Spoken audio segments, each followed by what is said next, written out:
Isn't it just terrible when you find yourself in a situation out on the golf course when you have to hit your 5-iron or 4-iron? You stand over the ball and you're thinking, please don't duff this, please don't thin this, don't go to the right or left. This is the simple trick you need to hit irons perfect every single time.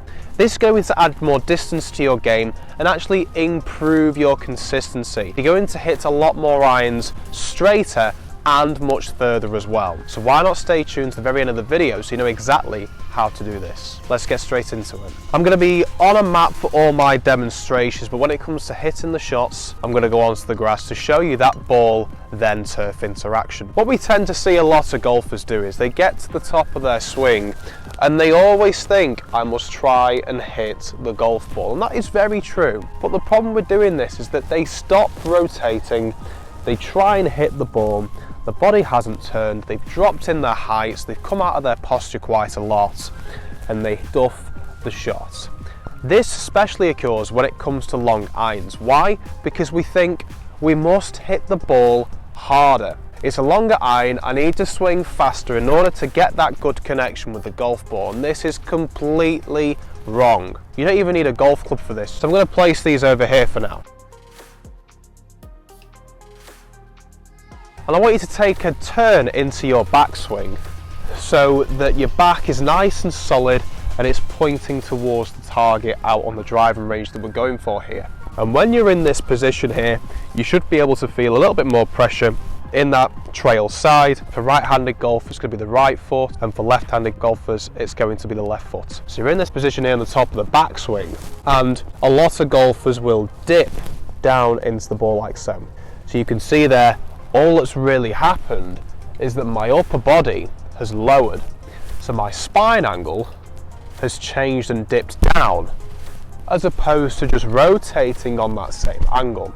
The key to this, of course, is maintaining that height. But let me show you how exactly you should maintain height in the golf swing. And it's not just trying to stay there very still and make sure you're swinging back and through so you get that decent contact, because that's just not going to work. It's not going to be as efficient enough, and it's not going to be as effective enough for when you get out on the golf course.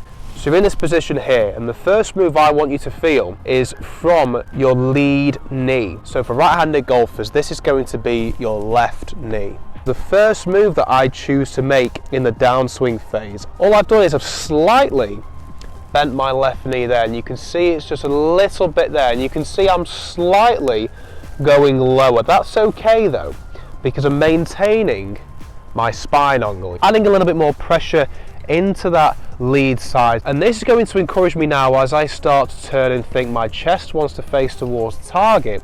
My hip's going to start shifting behind me, and this knee is going to pop out the way. So I'm going to do this very slowly, because it's one of those tricks where you've got to find a feel for this that works for you.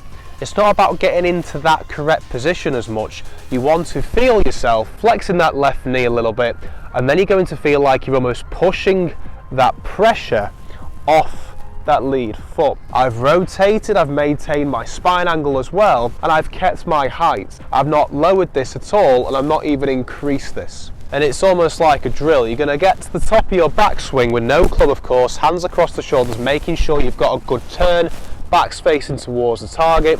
You're going to flex that left knee ever so slightly. For left-handed golfers, this will be the right knee. You can see there, adding a little bit more pressure into that left foot, so the lead foot, and then I'm going to push off that using my left foot to rotate round, which will eventually lead me to facing towards the target. So let me get a club now and show you how this looks. So you've got a really good feel for what that feels like. Rotating back, flexing that left knee a little bit and pushing off it without a golf club. But obviously we're going to be using a golf club. So you get into the top of your swing and it's in a good position straight away. You've got your back facing towards the target. Add a little bit more pressure into the left leg by bending that left knee. And I'm going to push off that and rotate, rotate, rotate, because I'm pushing off it. It's allowing me to rotate, and you can see there how square that club face is, but the angle that I was coming down on to be able to hit the golf ball first and then make a divot afterwards. If we're adding more pressure into this lead foot, transferring our weight as we make our downswing, what do you think is going to happen? One of Isaac Newton's laws of motion states that for every force acted on a stationary object, an equal and opposite force will be reacted upon it. So the more pressure I put up and away, the more force I can generate on my downswing to strike the ball effectively, also get a little bit more ball speed out of these golf shots, leading to more distance.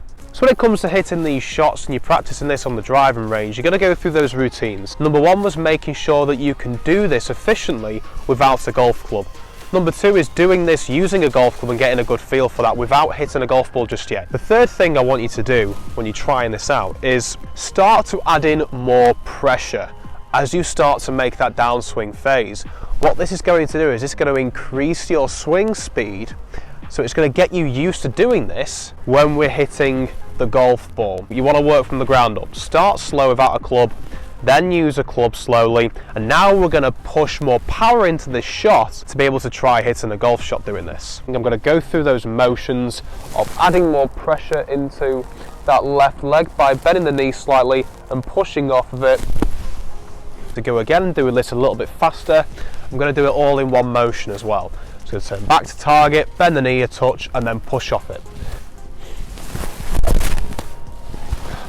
To be honest with you, I wasn't even meant to swing it that fast, but it didn't look that hard to do, did it? All I was doing was to generate all that speed. Was I got here, added the pressure, and then pushed off it. Make at least 10 swings doing this, just getting used to gradually building up that speed. So you're going to start off with 10%, 20%, 30%, 40%, all the way up to 100%. Just to fast forward things, I'm going to start from 50%, 60%, 70%, 80%, 90%, go 100% at this now. And when I say 100%, I'm not trying to swing fast from the arms. I'm only trying to swing fast from pushing this left foot into the ground, adding more pressure and then pushing off it. So you could see from that golf shot I've just hit there that I was able to add a little bit more pressure into that lead foot and then pushing off it, which forces me then to rotate my body out the way to hit the golf ball, then the turf afterwards. Go ahead and give this a try and let me know how you get on by commenting down below, and why not check this video out here if you're struggling to master the downswing.